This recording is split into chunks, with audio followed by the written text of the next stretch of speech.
Hello students, hope you all are fine and safe. I am Dr. Minoti Shrivastava. Student, ये examination time चल रहा है और हम लोग ने बहुत से एवेल्यूएशन के इम्पॉर्टेंट पॉइंट को अभी डिस्कस किया है। अभी क्योंकि आपका सीटेट का भी एग्ज़ाम होने वाला है, तो मैंने सोचा कुछ क्लासरूम असेसमेंट के टूल पे बात की जाए, क्योंकि it is one of the topic of CTET examination. तो इस टॉपिक को मैंने 4 पार्ट में डिवाइड किया है ताकि आप में कुछ कन्फ्यूज़न ना रहे। तो इसको वन बाय वन हम जानेंगे कि एक टीचर क्लासरूम के दौरान ऐसे कौन से टूल को इम्प्लीमेंट करके अपने स्टूडेंट के बारे में जानकारियाँ ले सकता है। तो आज जिस टॉपिक पे हम बात करेंगे वो है observation and anecdotal record. It is part 1 of assessment tools. So students, अब हम बात करते हैं ऑब्जर्वेशन पे। ऑब्जर्वेशन जिसे कि हिंदी में अवलोकन कहते हैं, हम सभी अपनी लाइफ में ऑब्जर्वेशन करते हैं। बट एज अ टीचर जब हमें कोई चीज़ जाननी है, किसी बच्चे या किसी ग्रुप या किसी पेयर के बारे में कोई इन्फॉर्मेशन निकालनी है, तो ऑब्जर्वेशन का तरीका कुछ डिफरेंट होता है। तो सबसे पहले हम ये जानते हैं कि एग्जैक्टली ऑब्जर्वेशन होता क्या है। तो it is the activity acquisition of information from primary source. पहली जो इंपॉर्टेंट चीज़ है वो ये है कि इससे जो हम इंफॉर्मेशन लेते हैं वो प्राइमरी सोर्स से लेते हैं, कोई सेकेंडरी या थर्ड सोर्स इसमें इन्वॉल्व नहीं होता है।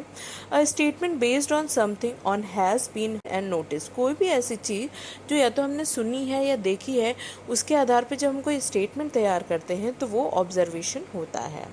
Normally it's a perception and recording of data. It can be qualitative. ये एक तरीके से डेटा होता है जो कि क्वालिटेटिव फॉर्म में होता है, जो कि किसी का परसेप्शन भी हो सकता है। The action in the process of closely और मॉनिटरिंग समथिंग और समवन। इसमें क्या होता है, हम किसी को क्लोजली ऑब्जर्व करते हैं, उसको मॉनिटर करते हैं, उसके बारे में जानकारियाँ निकालते हैं। तो ये एक तरह से एक्शन और प्रोसेस में इसमें काम चलता है। Observation can be used during class time when students are actively engaged in learning activities. इसके लिए हमें अलग से कोई सेटअप बनाने की ज़रूरत नहीं, ये हम क्लासरूम के दौरान भी कर सकते हैं। जबकि आपके जो स्टूडेंट हैं वो लर्निंग प्रोसेस में इन्वॉल्व रहते हैं, तभी हम उनके कुछ भी स्किल्स को या किसी एटीट्यूड को अगर हमें जानना है तो हम क्लासरूम के दौरान भी इसे जान सकते हैं। सो मूविंग फॉरवर्ड, अब हम देखेंगे कि it can be use with all student either individually, in pair और इन ग्रुप। इसको, ये ऑब्जर्वेशन की जो प्रोसेस होती है, इसको हम इंडिविजुअल भी कर सकते हैं, ग्रुप में कर सकते हैं और पेयर में भी कर सकते हैं। इट असेस द एक्सटेंट और degree to which specific concept, skill, process और एटीट्यूड हैव बीन एक्वायर्ड। कोई भी चीज़ अगर हमें किसी पर्टिकुलर पर्सन के बारे में जानना है, लाइक सम कॉन्सेप्ट है या कोई स्किल है या कोई भी उसका एटीट्यूड है या परसेप्शन है, इस चीज़ को जानने के लिए, किसी चीज़ को करने का तरीका ही अगर हमें किसी पर्सन का जानना है, तो वहाँ पे हम उसको ऑब्ज़र्व करते हैं।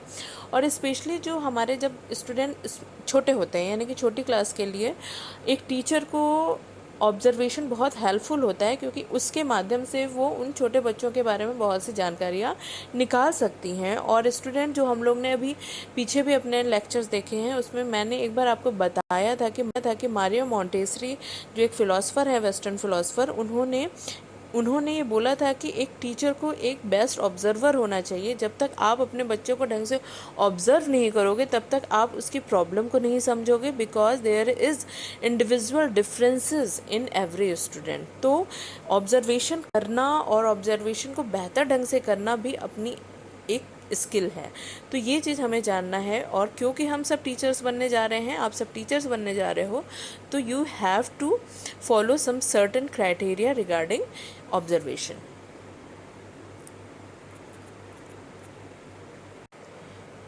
तो अब हम देखते हैं ये किन किन चीज़ों को ऑब्ज़र्व कर सकते हैं। मतलब लाइक ऑब्जर्वेशन के माध्यम से हम बच्चे की कौन कौन सी क्वालिटी को जज कर सकते हैं, उसको मूल्यांकित कर सकते हैं। लाइक उसकी एबिलिटी, उसका एटीट्यूड, किसी चीज़ में उसकी परफॉर्मेंस या कोई स्किल है। लाइक अगर आप एक बहुत छोटा सा एग्जांपल लो, तो अगर आप टीचर हो तो आप अपने क्लास के बच्चों की राइटिंग स्किल को अपने ऑब्जर्वेशन के माध्यम से चेक कर सकते हो, एवेलुएट कर सकते हो। तो ऐसी बहुत सी चीज़ें हैं जो कि हम क्लासरूम के दौरान पढ़ाते बच्चों की ऑब्जर्वेशन कर सकते हैं और उसको बेहतर बनाने की तरफ प्रयासरत हो सकते हैं। सो ऑब्जर्वेशन को समझने के बाद अब हम अपने दूसरे असेसमेंट टूल की तरफ बढ़ते हैं, जो कि है एनेक्डोटल रिकॉर्ड। आई थिंक आपने इसका नाम सुन रखा होगा और बहुत से स्कूल में ये बहुत ही बेहतर ढंग से इस रिकॉर्ड को तैयार करके रखा जाता है, बिकॉज इससे एक बच्चे की पर्सनैलिटी का रिफ्लेक्शन देखने को मिलता है। तो अब ये हम जान लेते हैं कि एग्जैक्टली एनेक्डोटल रिकॉर्ड जो है वो क्या होता है, कैसा होता है, कब किया जा सकता है। तो स्टूडेंट, सबसे पहले आप देखो नीचे आपको एक इमेज दिख रही है जो कि एनेक्डोटल रिकॉर्ड को शो कर रही है। तो इसमें क्या होता है कि कुछ क्वेश्चंस होते हैं जिसमें कुछ ओपन एंडेड हो सकते हैं, कुछ टिक मार्क्स के हो सकते हैं, उसको हम रिकॉर्ड करके रखते हैं। यानी कि बच्चे का किस चीज़ में इंटरेस्ट है, उसकी क्या हैबिट्स हैं, उसकी क्या पसंद है, क्या नापसंद है। तो इस हिसाब से कुछ पॉइंट्स होते हैं जिस पे जो टीचर होता है उसको रिकॉर्ड करके रखता है। तो इसके लिए एनेक्डोटल रिकॉर्ड तैयार करने के लिए नॉर्मली क्या होता है, हम उसके फ्रेंड सर्कल से मिल सकते हैं, उनके पेरेंट्स से मिल सकते हैं, या उसके किसी भी गार्जियन के माध्यम से भी हम उसके बारे में और जानकारियाँ इकट्ठा कर सकते हैं। तो it can be collected at any time of the day, in any situation and in the context of any activity. यानी कि किसी भी एक्टिविटी के माध्यम से हम इसकी जानकारियों को निकाल सकते हैं, दिन में कभी भी निकाल सकते हैं, किसी भी सिचुएशन में निकाल सकते हैं। फिर it can be collected with all student, either individual, pair and group. ये हम सभी स्टूडेंट के साथ कर सकते हैं, चाहे हम ग्रुप में काम करें, इंडिविजुअली काम करें, या फिर पेयर में काम करें। तो it is also very easy tool to know some personality, और उसकी क्या इच्छाएं हैं, क्या उसके इंटरेस्ट है, क्या किस में उसका इंटरेस्ट नहीं रहता। तो ये सारी चीज़ें जानने के लिए एनेक्डोटल रिकॉर्ड बहुत ही यूज़फुल होता है। और आजकल के टाइम में बहुत से स्कूल्स ऐसे हैं जो कि बहुत ही अच्छे ढंग से एनेक्डोटल रिकॉर्ड को एक तरीके से सिक्योर करके रखते हैं। जैसा अभी हमने देखा, anecdotal record is a type of record. तो इसमें जो सबसे इम्पॉर्टेंट चीज़ है जो एज अ टीचर या एज अ रिकॉर्डर हमें ध्यान में रखनी है, वो है कि ऑलवेज़ नोट द डेट। यानी जब भी आप कोई इन्फॉर्मेशन लिख रहे हो किसी बच्चे के बारे में, तो आप उसके साथ उसकी डेट को मेंशन ज़रूर करो, ताकि उसकी प्रोग्रेस को एक तरीके से मापने की संभावना हमें रहे। फिर ये कहता है कि remark must be brief and to the point. आप जो भी रिमार्क लिख रहे हो बच्चे की एटीट्यूड के बारे में, उसकी एबिलिटी के बारे में, वो टू द पॉइंट होना चाहिए, उसमें अननेसेसरी चीज़ों को इन्वॉल्व बिल्कुल नहीं करना चाहिए। तो it can collect student attitude, interest, ability and value is one of the collection data which may be a part of planned evaluation।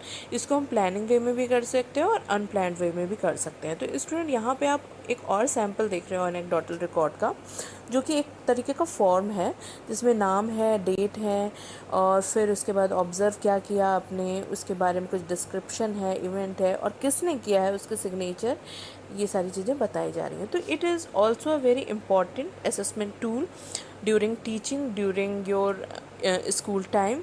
तो स्टूडेंट, आई होप आपको anecdotal record and observation as a assessment tool समझ में आया होगा। और फिर भी regarding these tools अगर आप में कोई क्वेरी है या कोई डाउट है, तो you can ask me freely. And again, अगर आपको मेरा ये चैनल और लेक्चर पसंद आ रहे हैं तो प्लीज़ इसे लाइक एंड सब्सक्राइब करिए और शेयर करिए। So thank you so much.